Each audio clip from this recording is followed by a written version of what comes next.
Hey everybody, BTO Pro here.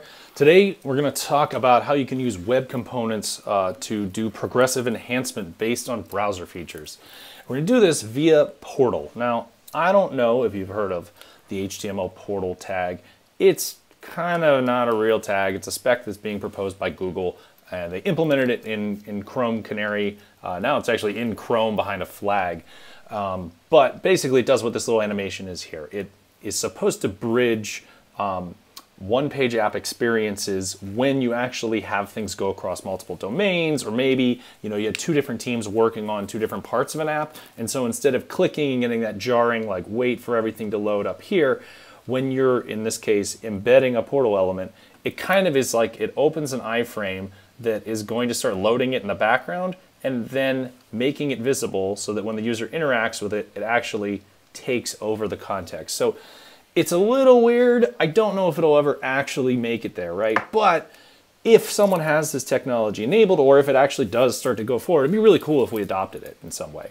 So I have a plan for doing that via web components. So first, if you want to be able to play with this element in the first place, you have to go into the Chrome settings, and this flags enable portals, and it's set by default, which is disabled. So I've enabled portals. This doesn't normally work in Chrome, so you do have to dig in and actually set this in motion.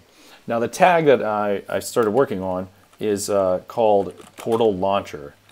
And so we're going to use vanilla HTML custom elements, and we're going to do a progressive enhancement routine as a result. So that's going to launch as part of our WC Factory tooling where we set up all our elements. But what it's kicked out for me in advance is, so we've got Portal Launcher, we've got extends HTML element, I then define the tag for Portal Launcher, and then in our constructor, we're going to look and see if there are any links inside of this tag.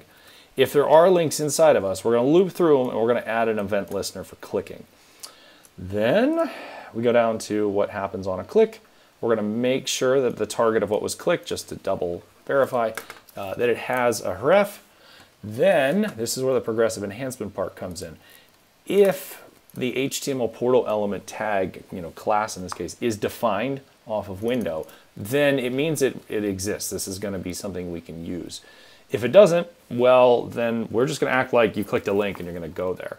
So if you do have a portal element, then we're going to stop propagation on that click event instantly.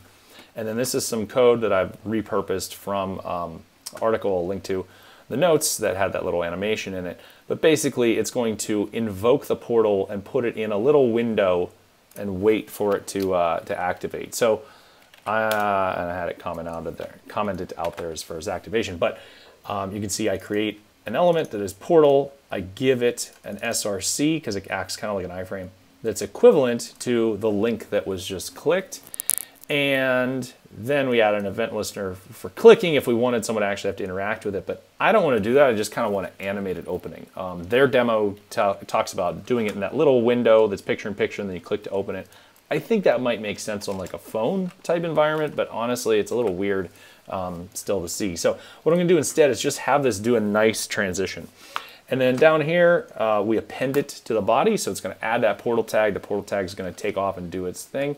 But then we're going to fade in after 250 milliseconds and then reveal after 500. Now, as it says in here, this is like kind of a hack. We should be doing a like window is loaded type of a response via post message from that other frame. However, I don't know what you're clicking on, so I don't have control over what's going to open in that frame. So let's see what we get when we have this tag and we use it. So I've got Portal Launcher here, and I'm going to hit the demo. And in our demo, and this is where, again, where progressive enhancement comes in, this is just in the light DOM. So we just have a link tag. A normal user, they're going to see a link. And, and by normal, I mean literally everyone, because unless you have this flag, it doesn't do anything. But I'm going to wrap it in this Portal Launcher tag. And the Portal Launcher tag is going to provide the progressive enhancement so that when I click it, we get a little launch effect. Now, I do have to do some cleanup on here most likely, because I did mock some of this up prior to the demo we're showing here. But so let's see if we have any console issues that happen. I'm going to hit open this website. Oh, there we go.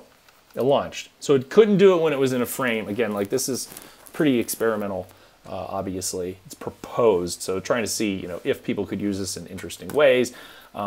Google does at times throw their weight around with some of the parts of the spec that are like, hey, we want to make the experience better on a phone in Chrome. We'll add this portal thing in, and then we'll implement it. And then if it catches on, then, you know, we'll keep pointing to it and say like, hey, look, other vendors, this is something people use. So what happened there is it's kind of, think of like there's an iframe in the background, and then it takes over the browsing context and redirects there. So I didn't do the click to open, but to demonstrate this working with other links, right? So I did just modify this so that we could do multiple. So let's do another link that goes to like hackstheweb.org. And this is going to be a link to Hacks the Web, while this other one is going to be linked to BTO Pro. We can do some additional experiments with wrapping this tag.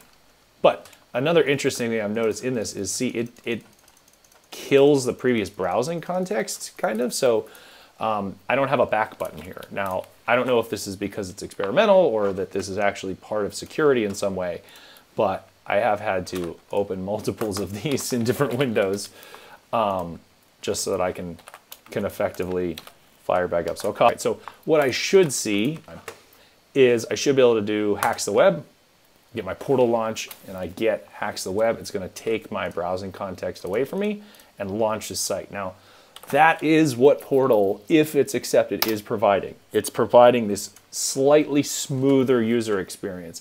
Imagine you're on a phone, I click, I'm waiting for this to load, I'm not having any feedback that something's happening. So I think part of the idea they have of that little picture-in-picture is to kind of, if you had almost like a spinner saying, oh, this is loading, and the little picture-in-picture is there, that you could have it go to the next part of the app and kind of be giving feedback that something is happening, like, oh, it is loading the page, in a way that's much more visual than, you know, just the little bar creeping across the top. Then when it's ready, you could either invoke it or it opens. Another use case could be, let's say I didn't want to actually take you to these links. These are like recommended next links or something, but I could click it and then it would start some process that would be like almost previewing it, so I don't lose my browsing context fully. I might be scrolling to other things on the page, what have you. I could see them doing something like this with like YouTube, because if you've seen what YouTube does on a phone, it's a very similar idea. But now I click BTO Pro, that launches that link. Throw it back to the portal. I could hit this, and there's, you know, this is where you have to get into some of the internal logistics of progressive enhancement, right? And I'm holding down a key. Now, normally if I hold down a key and I hit BTO Pro, it should open in a new window, but it didn't because of the way I have it written. To demonstrate this having the fallback capability, let's turn the flag off. And so we're going to disable portals. This is going to relaunch the browser. Okay. Relaunching, hands-on with portals article loading, and my little demo. And now when I'm at the demo and I'm going to click, hold click, there we go. So now I can open it in new windows because it is just a link. And now that I click on that link, it's going to take me to that website, but I have my browsing context maintained, so I can hit back and actually go back to it. So that's just one way that you could handle, you know, a progressive enhancement on parts of the spec that are proposed going forward now because of web components. So this also would fall back nicely if, you know, you imagine this is on a really old website that just has doesn't have JavaScript, or it's a IE11 type of situation. IE11 will just be like, yeah, you're a div or whatever, and it'll still let the user click the links.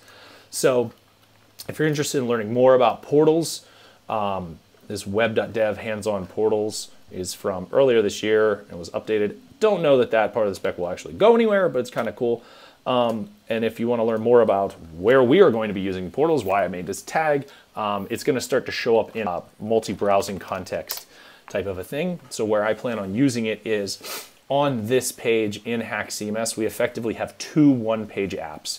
And so we've got a one-page app that lets you log in and you have this display of what you can go to. And then once you actually go to something, right now it just opens in a new window, which is, again, kind of that jarring browsing context. If I'm on a phone, that's really annoying to have to manage tabs with my thumbs. But if we have that launch and destroy the previous context, right? That I click one of these and it starts to do the load if portals are around, and then it takes over the context and you have this site. What that'll give us the opportunity to do is we'll then put a reverse one into this site. So this is kind of the editing bar here. And so in the editing bar, we would have a button that says like back to my site list or something. And then when you click that, it would do the exact same thing in reverse and do the portal launch back to the dashboard. Again, if you don't have portals, then it'll just click and you'll have to wait and load and it'll say, hey, I'm loading. So it's in part just a way of helping bridge this UX between two one-page apps. And I do think it has a place in the future. I guess we'll see if it actually catches on. So we're a week away from Hacks Camp, if that means anything to you. So please feel free to join us in Durham next week. It's October 7th and 8th. It's a free event. We still have some spots remaining. So hope to see you there to hacks the web and learn more about web components.